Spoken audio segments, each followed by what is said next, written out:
Mwen kontan mwen keta. Idman pa abnere. Ti mwen yori am samde.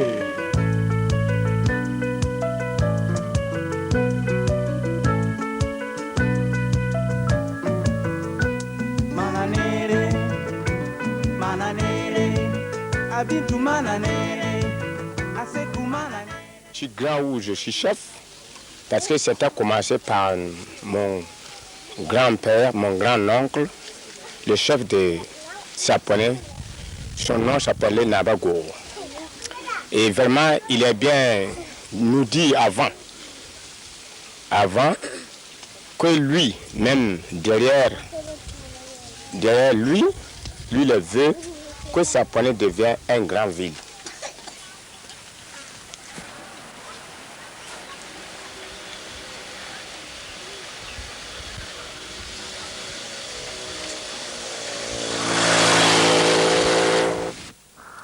Sapone est un village du Burkina Faso, pays enclavé de l'Afrique occidentale. Situé à une quarantaine de kilomètres au sud de la capitale Ouagadougou, c'est un des 700 villages du Burkina et le centre d'un des départements du pays.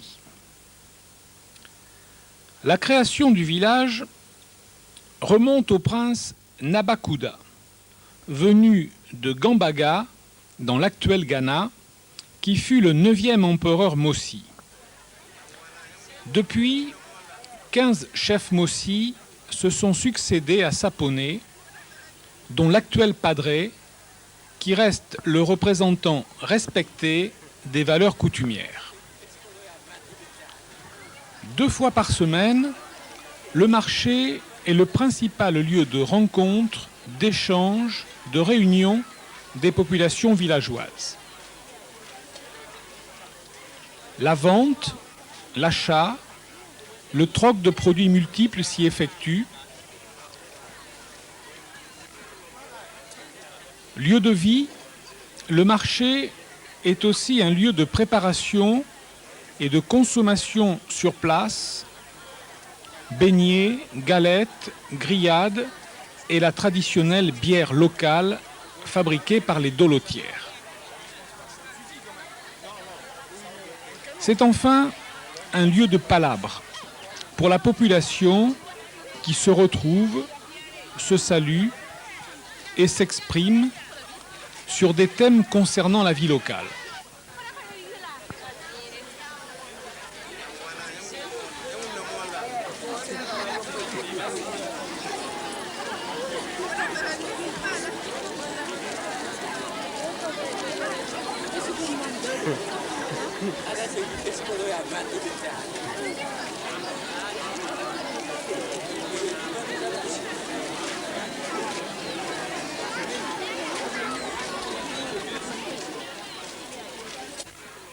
On retrouve au marché les chefs locaux des villages voisins venus discuter et affirmer par leur présence leur pouvoir et leurs convictions. Tous les échanges se font en moré, la langue des Mossi. Dans le système moderne, il faut encore être apprécié par le peuple. Sinon, chez nous, on le fait de père en fils.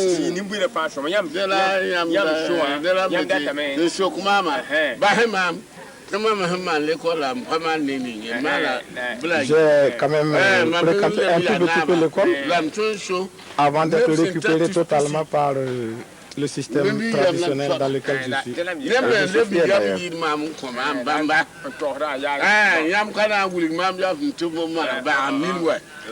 Vous ne pouvez pas intervenir dans mon rayon parce que c'est un domaine que je semble maîtriser un peu. Non, je ne peux pas, tout comme moi, je ne peux pas aussi intervenir dans le système moderne. Chacun a son rayon. Moi, je suis...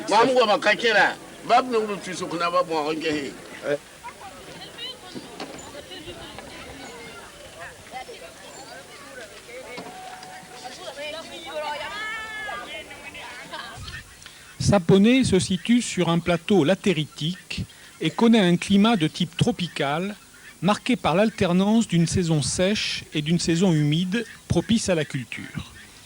La végétation, composée de forêts claires, de prairies et de savanes boisées arbustives, est en dégradation en raison des feux de brousse et de la coupe abusive des bois.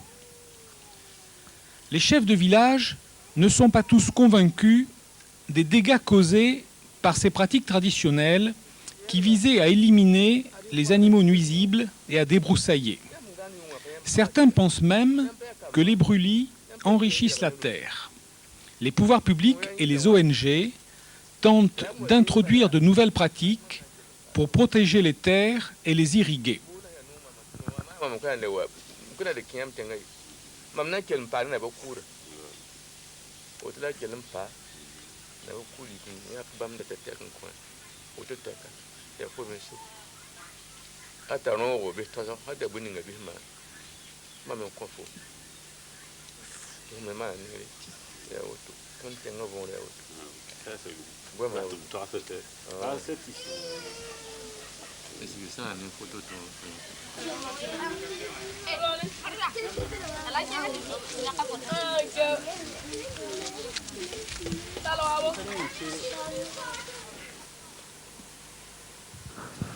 L'agriculture est l'activité économique principale.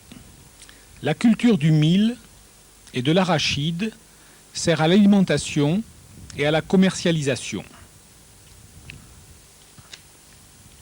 Les céréales sont isolées des rongeurs et stockées dans des greniers de paille situés soit à proximité des concessions, soit rassemblées autour des aires de battage.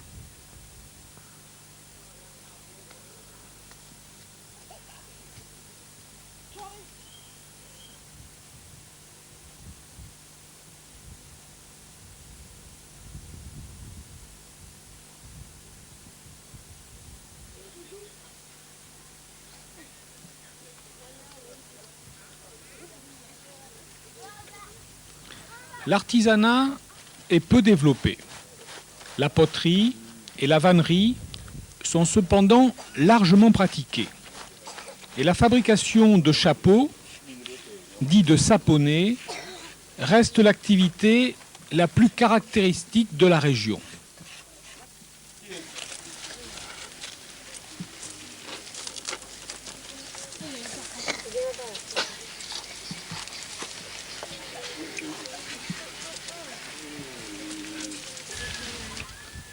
L'élevage joue un rôle important. Le cheptel, composé principalement de bovins, de porcs, de caprins et de volailles, est élevé de façon extensive.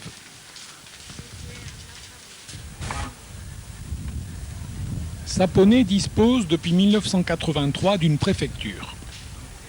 Son autorité, qui s'étend sur 36 villages, est assurée par le préfet-maire. Il est en même temps, j'allais dire, un officier de police judiciaire et en tout cas chargé de faire appliquer les mots d'ordre en provenance du gouvernement et du chef de l'État.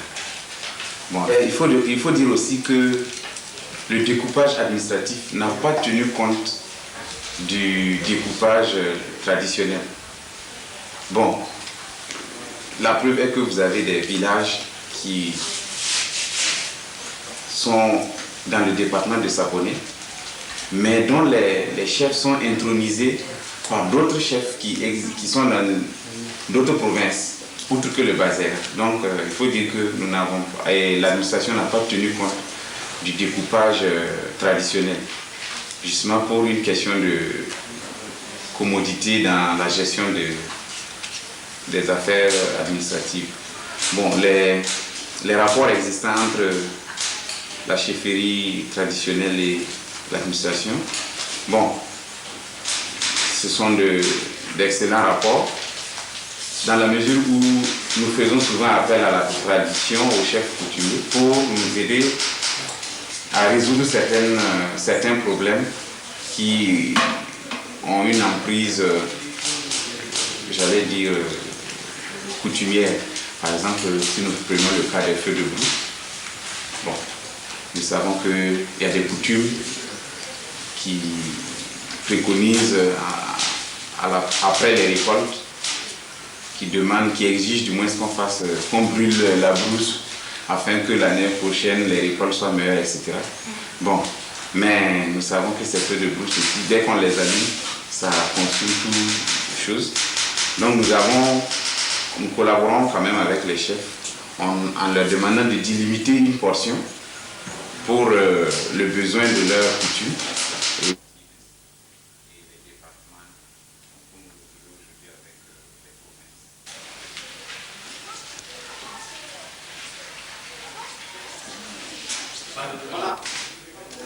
En 1985, s'ouvre le commissariat de police. Le commissariat de district, particulièrement celui de Saponnet, c'est un commissariat de sécurité publique. Et nous voyons que Saponnet est assez grand pour que nous ayons un commissariat. Et nous jouons le rôle de la sécurité publique, donc chargé du maintien de l'ordre, des investigations judiciaires, surtout à travers tout le département. Quand nous jouons le rôle de la police judiciaire, c'est tout simplement sur l'étendue de la commune. Parce que nos compétences, comme l'indique le Code de procédure pénale, nous ne pouvons pas dépasser le territoire de la commune. Mais il se trouve que certaines missions nous demandent, selon le Code pénal, s'il y a la commission d'une infraction qui est flagrante, nous sommes obligés de nous porter hors de la commune pour intervenir. Mais dans le cadre de la police administrative, nous avons l'étendue de tout le département. Est-ce que les parents viennent se plaindre au commissaire pour dire bon, je voudrais récupérer ma fille, ou il faut que ma fille se marie comme on l'a voulu? Comment ça se passe là? Le problème se passait avant la Révolution. Mais à partir du 4 août 1983, on a mis sur place des institutions juridiques représentant le peuple. Nous avons à la base beaucoup d'institutions. Nous avons le TPD, nous avons le TPC. TPC, c'est au niveau du département, dans le secteur là. Et TPD, c'est le nœud du département. Dans les secteurs, s'il y a un problème entre la population, il se dirige vers le TPC, tribunal de réconciliation, et le TPD, tribunal départemental. S'il y a un problème au niveau de tout le département. Jusqu'à présent, le problème est beaucoup tendu parce que ces filles, quand elles quittent les parents ou les maris indésirés, bon, elles se dirigent directement vers la mission. Bon, il y a certains qui poursuivent, qui insistent toujours à récupérer, par exemple, leurs femmes pour les époux. Bon, la tradition est telle que si nous voyons la situation aujourd'hui, elle est beaucoup abominable. Ce sont des filles qu'on a dotées, on a donné comme des objets contre récompense. Bon, un tel m'avait fait du bien, il faut que je le récompense. Et par quoi? Par une personne humaine. Bon, et sans tenir compte de l'amour qui puisse exister entre l'homme et la fille. En fin de compte, la fille s'en va, elle ne veut pas rester, parce qu'elle n'a pas connu le garçon au préalable. Puisque quand le garçon va venir chez ses beaux-parents même, bon, la fille se cache jusqu'à ce qu'on l'envoie chez ce garçon-là. Bon, elle ne veut pas. Elle est obligée de chercher refuge. Quand elle va à la mission, les parents viennent. Et souvent, certains veulent récupérer les filles par force. Bon, compte tenu que nous ne sommes plus à cette situation, bon, on leur demande d'aller voir les TPC ou les TPD qui vont résoudre le problème quand même par la douceur. Oui. La modernité est surtout symbolisée par la construction des écoles. La première est ouverte par la mission en 1946. Puis 2 écoles publiques sont construites successivement, l'école A et l'école B, situées aux extrémités du village. L'école B, ouverte en 1978, avec l'aide des parents d'élèves, de la mission catholique et des ONG, compte 6 classes, qui rassemblent une moyenne de 80 élèves par classe. Le taux de scolarisation se situe autour de 30%, c'est-à-dire que moins d'un enfant sur 3 est scolarisé. On regarde le maître. Regarde le maître.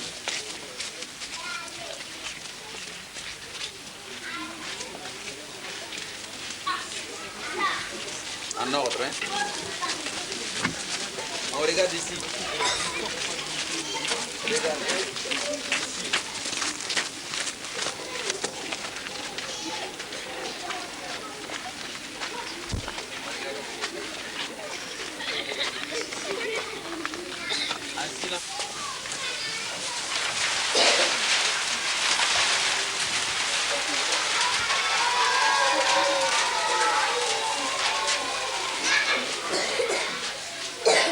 Vous avez vu, on a rempli, on a mis les notes. Vous avez vu? Bon, on a mis les notes de la composition. Il y a des cahiers où on n'a pas mis les notes, mais on va le faire tout de suite.